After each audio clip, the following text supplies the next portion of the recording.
he stands by me.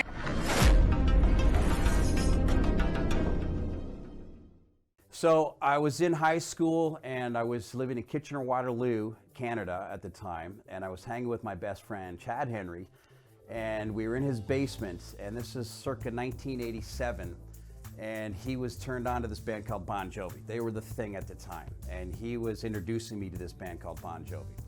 And I'd taken piano lessons my whole life, and I wrote a lot, just diddling poetry at school. When someone else would be drawn, I'd be like writing.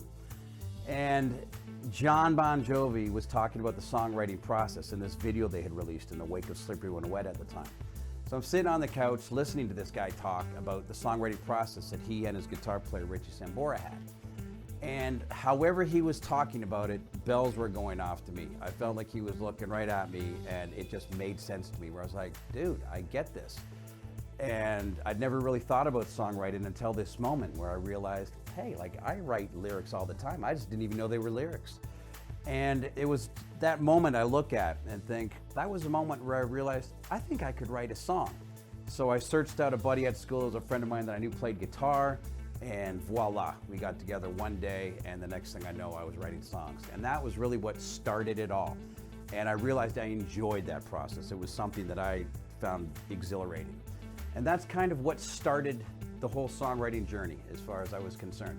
I had ultimately moved up to Huntsville from there for my senior year of high school, my 5th year. And I had started working at a resort, Deerhurst Resort, and they had like a Vegas style kind of a show.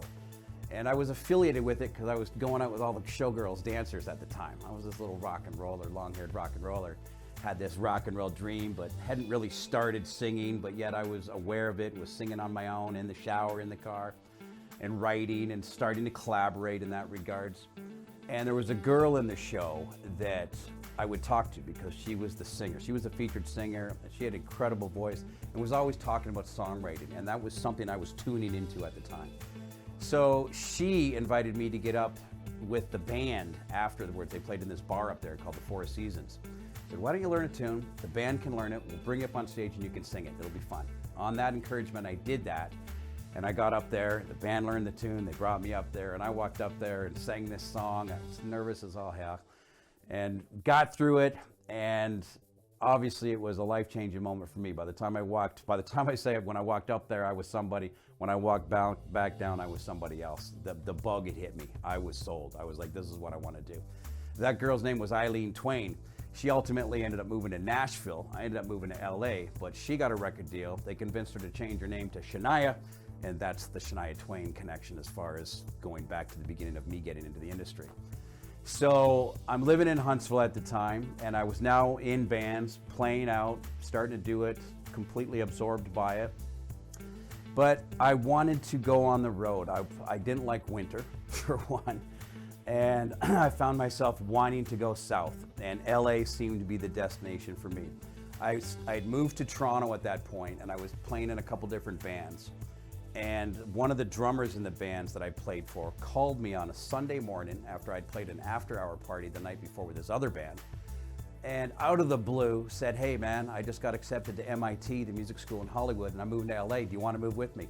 And that's all it took. I said, dude, I'm moving. So we started making the plan for that.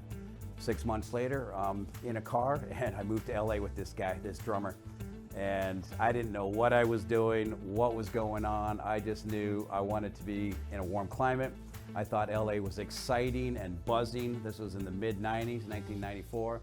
And I was just exhilarated. And as a songwriter, I felt like I needed to get out of my comfort zone. I needed to go out on the road. I needed to experience and put myself in the line of fire to just find all this ammunition for writing songs. And that's kind of what I did.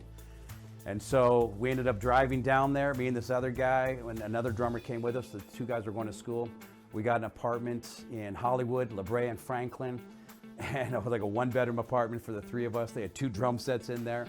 And I just started applying for singing gigs and songwriting gigs in the local fanzines and the papers.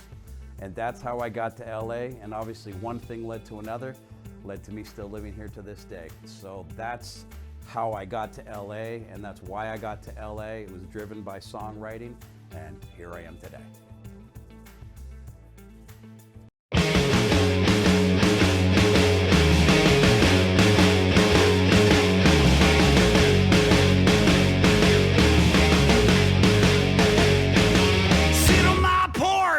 dusty day. Me and my dog, he stands by me.